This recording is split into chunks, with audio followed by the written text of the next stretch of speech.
Hello and welcome to this King Arthur Knight's Tale review. This is the first review on the channel, so hopefully you will enjoy it.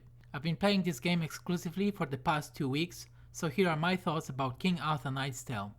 King Arthur Knight's Tale is a role-playing tactical game that brings a new dark twist to the Arthurian legend. Prior to the start of the game, King Arthur, once the legendary leader of the Knights of the Round Table, and Sir Mordred fought in a battle in which they both died. The twist begins here. The player takes control of Sir Mordred and is brought back to life by the Lady of the Lake. You quickly find out that Arthur is alive as well, but his spirit has been corrupted and now poses a great threat to the island of Avalon. As his former nemesis, it's now up to you to find King Arthur and kill him again, this time hopefully once and for all. As you explore the plague land of Avalon, you will rebuild the castle of Camelot, meet and recruit the legendary members of the Round Table, and deal with constant threats brought to the island by the many competing forces in Avalon. Your time in game is mostly split between combat and exploration and management of Camelot. You either lead a party of up to 4 knights on a mission, which means exploring a small to a medium-sized map, killing enemies and collecting treasures, or you'll be developing your kingdom, leveling up and looking after your knights, and dealing with events on the world map. Management takes place at the castle of Camelot. Here you can add new buildings and upgrades to unlock various benefits, useful in and out of combat. You can pass laws and decrees at the Round Table to help manage the economy of your kingdom. You can also give knighthood to your heroes to increase their loyalty, or give them governance over individual buildings for extra bonuses. Buildings play a crucial role in keeping your knights ready for missions. The hospice and cathedral allow your heroes to restore vitality and heal from injuries that can be picked up during missions.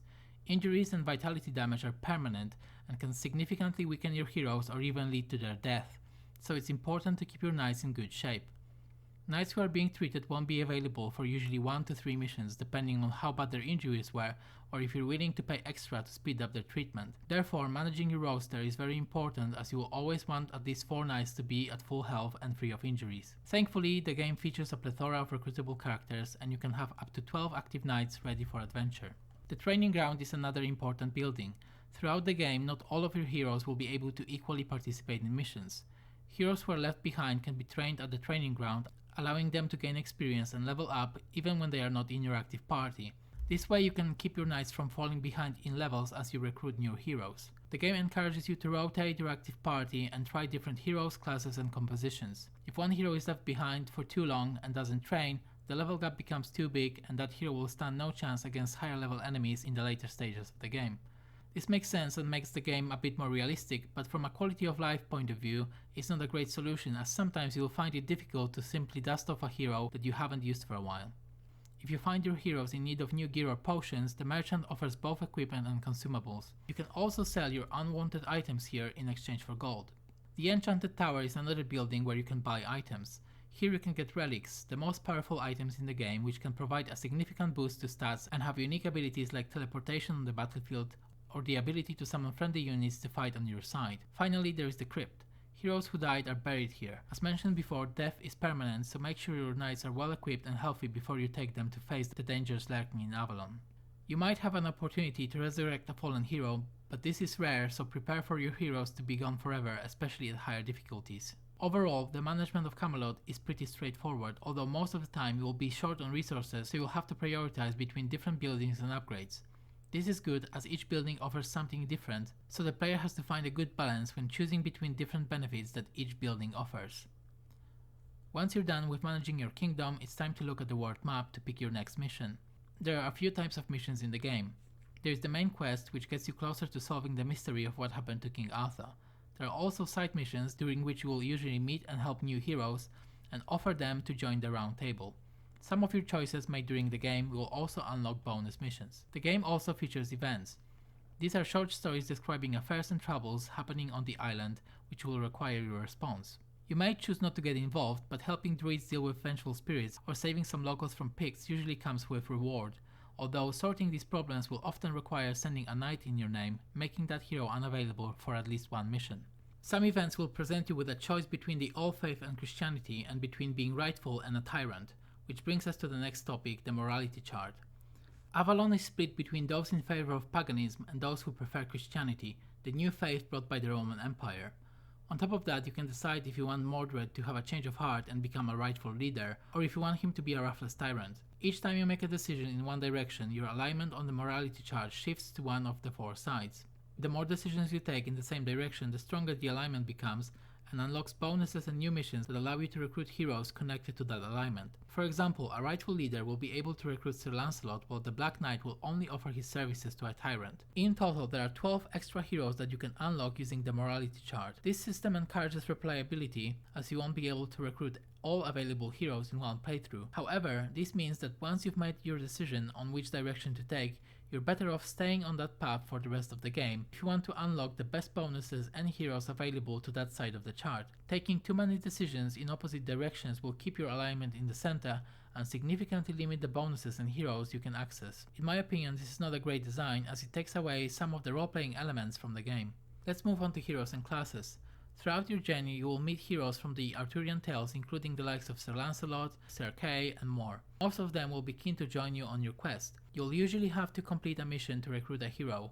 Once recruited, they will be available in Camelot to participate in subsequent missions. Each hero falls into one of 6 available classes: Defender, Champion, Marksman, Vanguard, Arcanist, and Sage. Each class comes with different abilities and a unique playstyle. On top of that, each hero possesses some skills and traits that are unique to them, so even if 2 or more heroes share the same class, their skill sets can still be slightly different, which positively impacts the gameplay. For example, Sir Mordred and Sir Peleus are both defenders, but Mordred is more offensive, with abilities like Cast Stigma, a debuff that weakens the enemy, or Thunderbolt, which releases a bolt of lightning that deals significant damage. Sir Peleus' skills, on the other hand, are those of a classic tank, with abilities like Taunt that provokes nearby enemies to attack him, or Guard, which grants him and surrounding allies additional armor. While skills increase the hero's combat capabilities, traits provide passive bonuses that can be useful in battle, but can also provide out-of-combat benefits like increased effectiveness of buildings.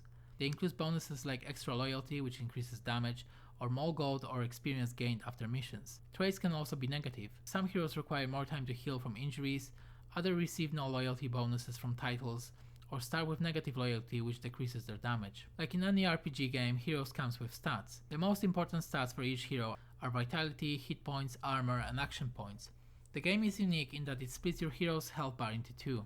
You take hit points damage first with no consequences. Once you're out of hit points, your hero starts taking vitality damage. Taking vitality damage leads to injuries, which permanently weaken your hero until that hero is treated in the cathedral. Injuries can decrease your hero's damage, reduce their movement, or increase the cost of their abilities. If vitality falls to 0, the hero dies. Armor reduces damage taken, and action points allow for movement and usage of skills during combat. Now let's look at the classes. The Defender is your tank. You want defenders to be at the front of your party and absorb as many hits as possible. Defenders can wear heavy armor and have multiple skills that increase their hit points, vitality, and armor. Defenders also have some crowd control abilities, like Shield Charge that knocks the enemy down, or Taunt. Champions wield two-handed weapons and deal devastating amounts of damage to single target enemies as well as group of enemies with abilities like Cleave. Like defenders, they wear heavy armor, so they can be pretty tough and hard to kill, although unlike defenders, you don't want them to be attacked by too many enemies. Their biggest weakness is mobility, so they are best when equipped with items that grant extra movement. Marksman focuses on ranged attacks and damage over time effects. They can set their enemies on fire with fire arrow or poison them, weakening the enemy and dealing damage every round.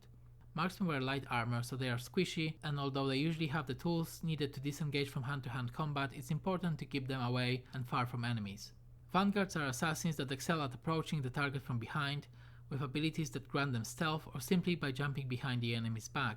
Damage taken from backstab attacks is increased, so in most fights, Vanguards will be the main damage dealers in your group. They can also place traps that can damage or slow approaching enemies. Arcanists are magic users. They can deal both single target and AoE damage. They cast hexes on enemies that deal damage or weaken the enemy, for example by reducing their movement or even forcing enemies to attack each other. They have plenty of other tricks up their sleeve and are a very flexible class that can deal damage, apply crowd control effects, and even take a few hits if you invest in some defensive abilities. Finally, there is Sage, a support class with many helpful abilities. They can teleport behind enemy lines, freeze enemies, buff your party members to grant additional action points or increase damage. They can wear medium armor, so they can deal with 1 or 2 enemies at a time, but will struggle if they are focused down. Like some other TRPGs, King Arthur Knight's Tale offers a clear distinction between the management phase and the combat/exploration phase. Once you're on a mission, there is no inventory to change your gear, no spellbook to replace your spells, no way to reset your skills, and so on. I personally enjoy this approach. It's simple and allows you to focus on the task at hand without giving you the burden of management at a time where you want to enjoy combat and exploration. Of all elements of King Arthur Knight's Tale, combat is at the forefront. Let me say straight away that in my opinion the combat in this game is very good, although it does have some flaws which I'll talk about later. While the combat system is straightforward, the fights do require some planning, as in most encounters your party will be vastly outnumbered. We're talking about 15 to 20 enemies against 4 knights. I played this game on hard difficulty, and during most encounters I had to play to my hero's strengths and get the most of each turn to win. Some of my heroes died, and there were a few encounters that I had to repeat. However, it's worth noting that I did find some mechanics later in the game that were very strong or maybe even broken. On hard difficulty, each mission took between 40 minutes to an hour. The combat system is similar to other turn-based RPGs, although there is no initiative, so you can use any hero at any time during your turn. Each hero starts the round with a number of ability points that can be spent on movement, attack or skills, or to use items, potions or scrolls. At the end of your turn, if you have any spare ability points, you can spend them on skills like Overwatch, which prompts an attack from your hero against any enemy that steps on a tile guarded by that character, or you can transfer some ability points to the next round. The combat involves some interaction with the surrounding environment, for example taking cover from ranged attacks either by using terrain, obstacles or other characters, or destroying objects that explode causing AoE damage, although it feels like the game could offer a lot more in this regard, as these interactions are fairly limited and don't make that much of a difference. The game lets you choose from one of the available formations. Party formations can be changed between encounters, but choosing the right one is crucial, as plenty of encounters will not allow you to reposition your heroes before they begin. It's important then to keep your heavy armored units up front and your squishy casters and ranged heroes behind them. When fighting for the glory of Camelot, you will encounter a number of different enemies. These are other knights, bandits, the lost who are basically undead knights, zombies, banshees and more. Each encounter will present you with a good mixture of different types of enemies, ranging from heavy armored but slow units, mobile melee fighters, ranged enemies, spellcasters and so on. The AI controls the enemy characters pretty well, making the best available decisions on most occasions. Enemies will be ruthless and will focus weak, vulnerable and exposed units. Stronger enemies will have unique abilities to make encounters even more challenging, like a shield that prevents a certain amount of damage, or a spell that covers the battlefield with mist to stop your ranged heroes from being useful. While in my opinion the combat system in the game is really fun, challenging and satisfying, there are also some negative things about it. Firstly, most enemies are humanoid-like characters of some sort, so it often feels like you're fighting the same group of enemies all the time. Secondly, the fights have no extra objectives that would require the player to find some creative solutions to the encounters. It's mostly just about killing everything until no one is left. Because there are so many heroes in this game with different skills, abilities and so on, each encounter does have some freshness to it, but it never feels like a problem to solve, more like a here we go again situation. Exploration is also very limited and very unrewarding. Most of the time you'll find a pile of bones or some sacks with gold inside, and that's about it. At the end of each mission, the participating heroes will gain experience and you will see a summary of the loot that you found. You will also receive some resources needed to upgrade Camelot or buy items. As mentioned before, the story has its roots in the Arthurian legends, which gives the game a very strong background and well-known characters. Allowing you to control Mordred instead of King Arthur is somewhat original, but overall the plot is still pretty linear and your choices, although sometimes able to cause plot twists, most of the time will have a rather limited impact. Additionally, the game takes a fairly minimalistic approach to dialogues, so don't expect big conversations about any of the characters, places or elements of the plot. The role-playing element therefore is not as big as in some other RPGs. The graphic style is dark and medieval and in my opinion looks good. Every detail looks to be polished, from character models, spells, effects, locations and terrain, to the UI, character portraits and so on. You can see that everything fits together and belongs to the same world, while following the same convention, which is great. I also can't say anything negative about the voice acting or in-game sounds. They are all excellent. Whether it's a whistle of a flying arrow, a magical thunderbolt or a sneak attack with a short sword, it all sounds really great. Similar to the graphics, the music helps to capture the dark atmosphere of the game. Okay, let's sum up everything that we talked about and make a short list of positive and negative things. Positives include combat, which feels satisfying and fun, although lacks extra objectives and more enemy types. Plenty of heroes and classes to experiment with. Heroes can have unique abilities even when they share the same class. Great visuals and sounds that really help you dive into this new dark Arthurian world. Simplicity of management, which some players may not consider to be a positive, but a lot of modern games could cut on some unnecessary stuff. And finally, during my gameplay, I only encountered a few small bugs, usually minor visual and sound bugs, so nothing really major in that regard. Now to the negatives.